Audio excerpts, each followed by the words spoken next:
Hello guys, my name is Saeed. I welcome you to Learn Business Analysis with Saeed, and today we are going to cover the topic of stakeholders. Let's get started.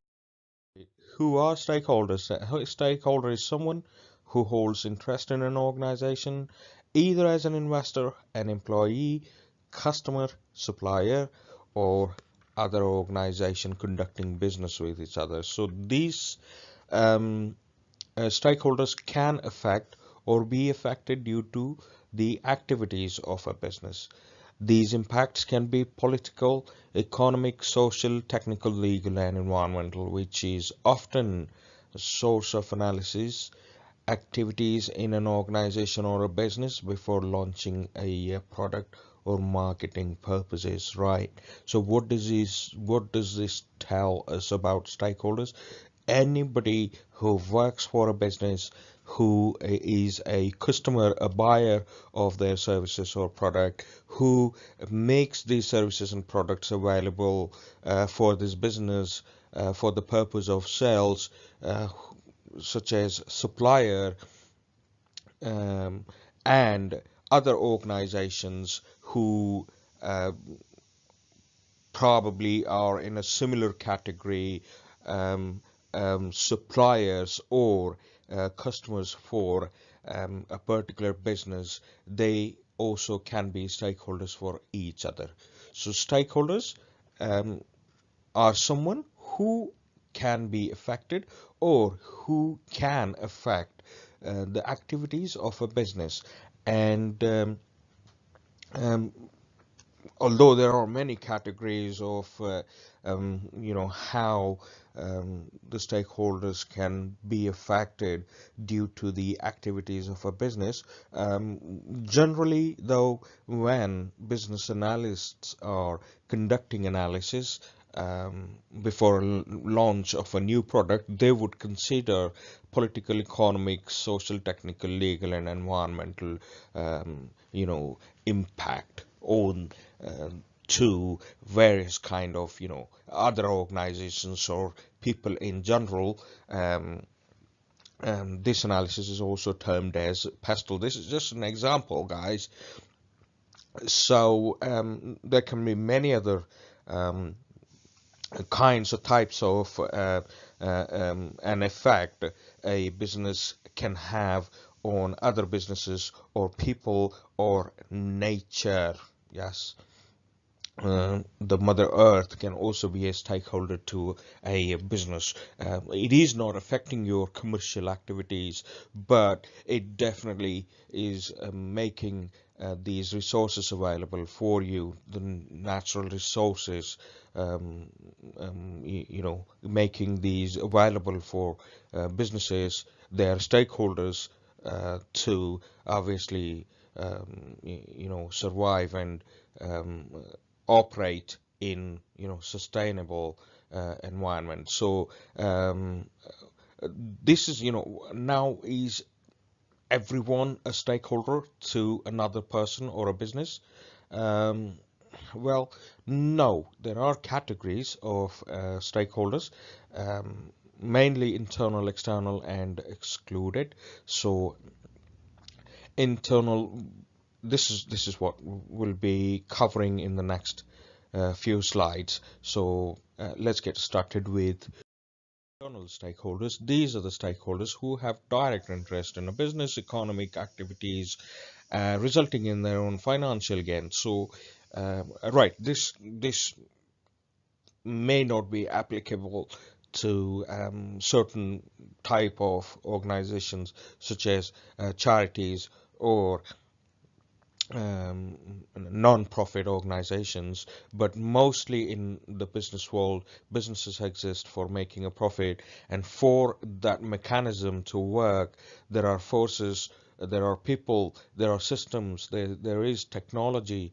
All these work together to obviously increase the profitability of a business, and all these people who are working for gaining this profitability to the business are termed as internal stakeholders.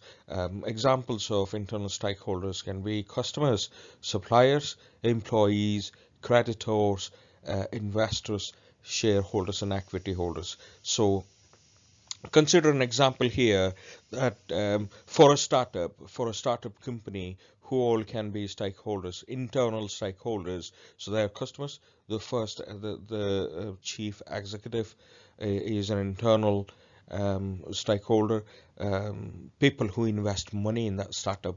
Now, investors can be of all form and shapes. So I can invest in a startup as an individual, or there are VC organizations also who invest in, regularly invest in startup companies. So a company who invests in another company can be internal stakeholder to that company, the one which is seeking this investment. So such is a relationship between the business and internal stakeholders. These guys are very, very important for you as business analysts, as you're supposed to keep their interests above everything else, right? So these guys can be the sponsors of the projects, of a project or projects you as a BA are working on. Most of the times priorities come from these stakeholders. Priorities in as in development, which application or part of the application would get developed first, what the internal stakeholders want to make available for their customers immediately, and what part of the application or web application can be developed later in later stages, which is not delivering any value to the business or customers alike. So these are the kind of stakeholders who would be your source of requirements, the very source also of all the deliverables you are going to be creating as a business analyst. For example, before writing a business case, you will have to take input from internal stakeholders. Now, these can be C-level people, CEOs, CFOs, and CMOs, and all the management can be your source of requirements when you're conducting your feasibility studies and producing your very first set of documentation, such as BRD, FRDs, and if you're working in an agile environment, you would possibly be working on building a product backlog from scratch. So these guys are very, very important in all these whilst you're performing all these activities. So one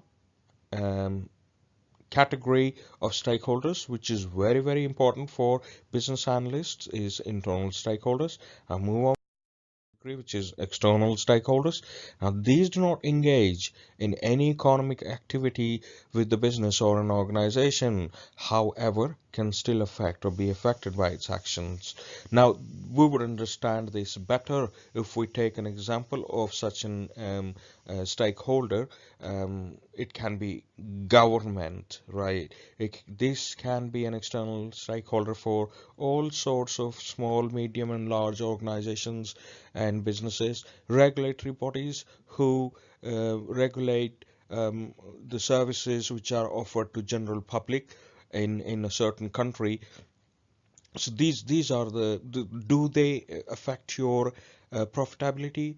Possibly no. Well, in case if you are heavily fined by one of the governments for any malpractices or not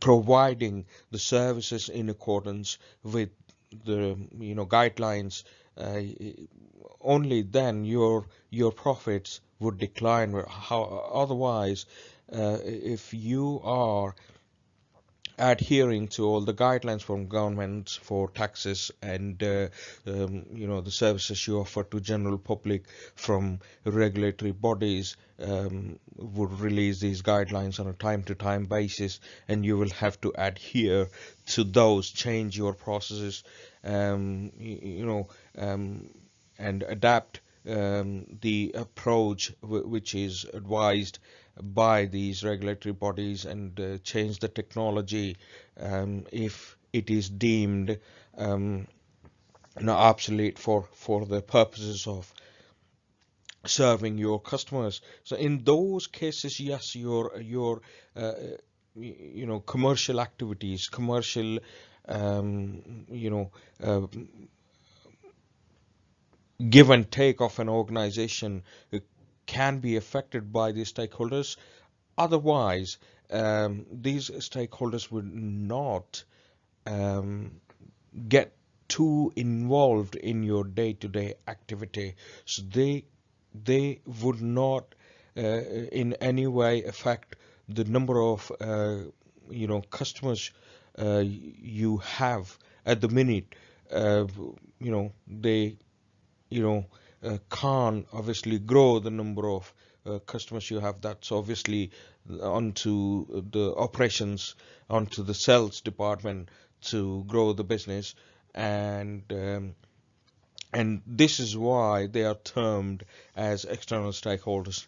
Now, external stakeholders sometimes can affect the organization or the operations of an organization, um, generally not tied to one particular organization, but to the industry, the whole industry. I'll give you an example. Now, there's a regulatory body called Ofcom, which regulates the activities of or operations of telecom companies. Now, when they release a regulation, or when they release a certain guideline, it would not be specific to any particular organization, such as they wouldn't release a regulation which is only applicable to BT. It would be applicable to the telecom industry as a whole. So this is how they would affect your operations, and that's when then BOs will be brought in to understand these regulations and develop requirements for changes in an application, or changes in the process as a whole, or um, you know maybe implementing a new solution to meet those requirements. So for BAs, can they be influential? Yes. Regulatory bodies play a very important role when you're working on developing your solution.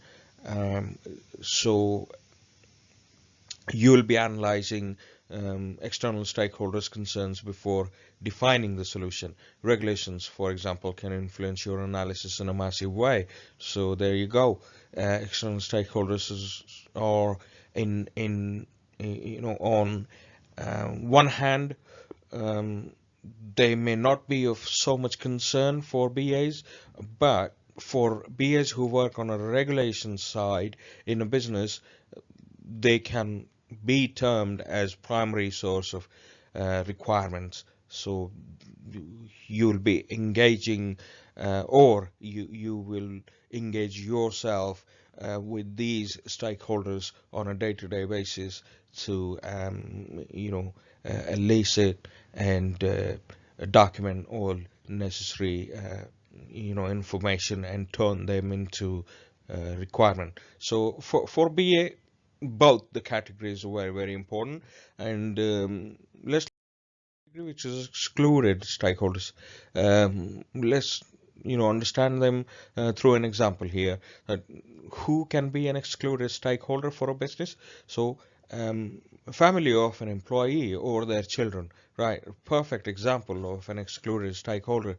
So we as a business in an organization may not bother about what kind of a family our employee has, how many children do they have, but these people will be directly or indirectly watching your business, so they know their father works in this organization. So for your scalability, your sustainability, your growth, and for branding of a business, these guys play an important role. So they would be spreading the word about your brand, and which would obviously help you in your growth. It could bring in more sales for you, because the more popular the brand gets, uh, obviously their sales, their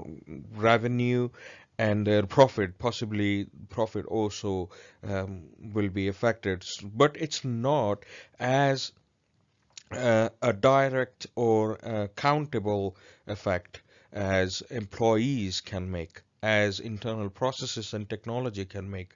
So these guys, um, remain excluded from certain time, and until when the businesses realize their importance due to the activities they're carrying out. For example, if an organization operates a fleet of 100 vehicle, and they probably have not bothered before about climate change a lot, but now they have decided to change their policies, um, to meet with certain levels of emissions, carbon emissions, and they're committed to reduce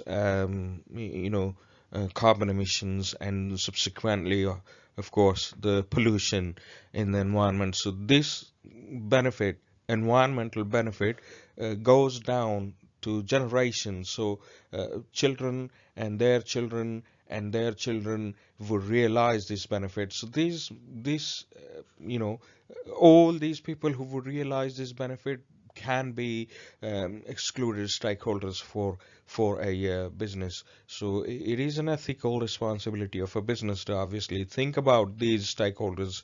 You as a BA may not get involved with these stakeholders on a day-to-day basis, or not even uh, in any of the projects you've worked so far, unless you're working on a strategic or enterprise level, where you're working on some serious policies and processes, the news, innovative ways of operating an organization, who are committing to reducing their carbon footprint.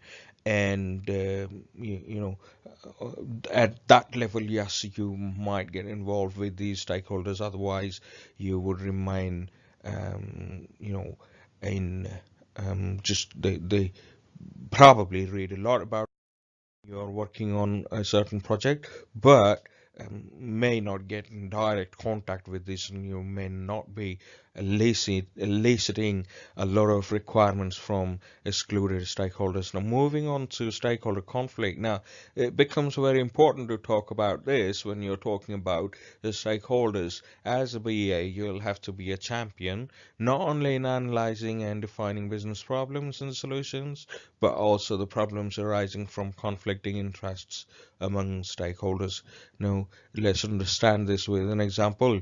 The primary goal of an organization would be to increase profits, for which cost cutting is a strategy, right? So, how do they do? How do they carry out cost cutting? How do they bring this strategy into operations? Is by reducing the level of incentives they pay to their employees, which would obviously make them unhappy. So what happens here as a BA? Why is this important as a BA to understand the source of this, demotivation or unhappiness? Why is it important for a BA? Is because you otherwise would not get a proper requirement elicited from these stakeholders. So for example, I'll give you an example now.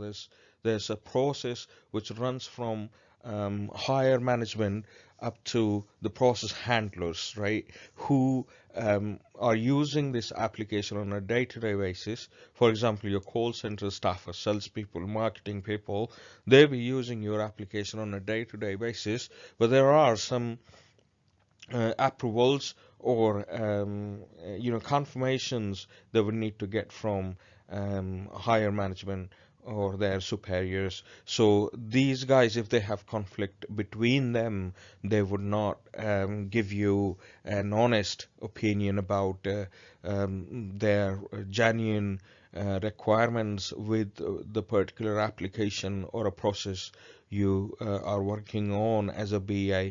And you sometimes would not even understand there is a conflict between these stakeholders, and that's why you're getting deferred um, you know um, uh, opinions or requirements from each type of stakeholders.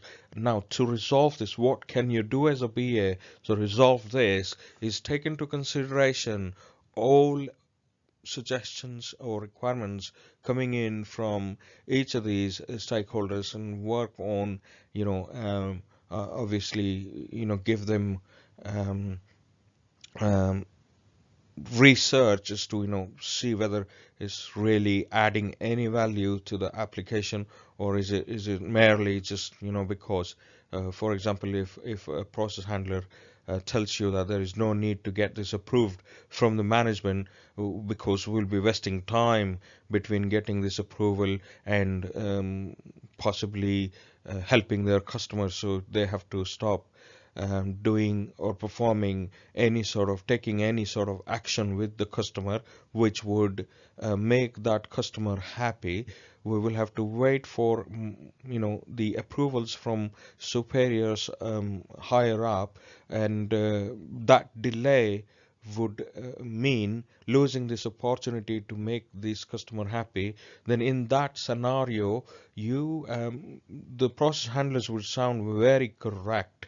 They are saying that, okay, we can make a customer happy by reducing this time taken for processing all these approvals. So to take this off, the management would say that if process handlers are given this ability or decision making abilities, then the chances are they would cause more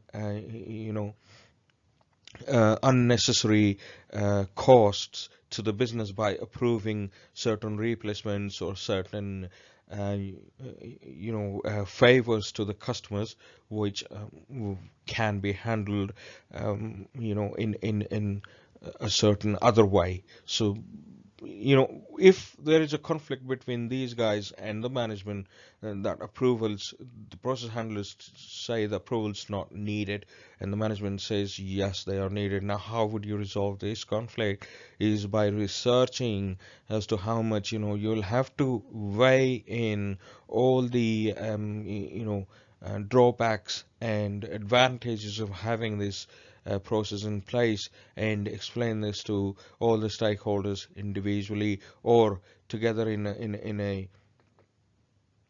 workshop, and give them a little bit of time to think for themselves as to whether and they would want to work together on this, or they would stick to their own opinion. And finally, though, even then, after having facilitators involved, you are unable to resolve this conflict. You would then obviously have to rely on the value proposition. You'll have to see which requirement is adding more value and which is in favor of the ultimate the missions or visions of the business or the organization you're working for. So all these techniques, this is a very big topic. I can't possibly just uh, discuss and rub it off in just on just one slide in this presentation alone in a few minutes. I'll have to, I will, of course, be developing a short video on resolving, how to work around conflicts and resolve conflicts in an effective manner. So soon those videos will be released.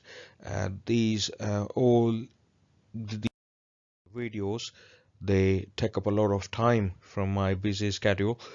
So I request you, I first of all thank you for taking your time to view this presentation, and I request you to subscribe to my channel and share this for the benefit of peers. Thank you very much. See you in the next one.